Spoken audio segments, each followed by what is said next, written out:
Hello, my name is Miguel from the Mobile 757. You know how I get down and get straight to the point. I'm under a 2015 Honda Accord 4-cylinder. The 4 cylinders, I'm actually this is the intake right here. This is the area. This is the exhaust. And at an angle right there, there is your starter. You will need a 14 long and short to take out the 2 bolts. One bolt is right here.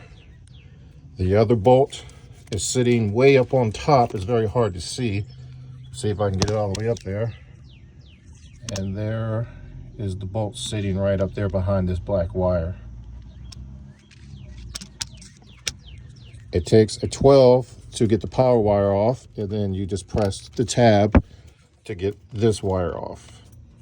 This is just a mobile mechanic for a 2015 Honda Accord 4-cylinder. The job will take you around an hour or less. Thank you.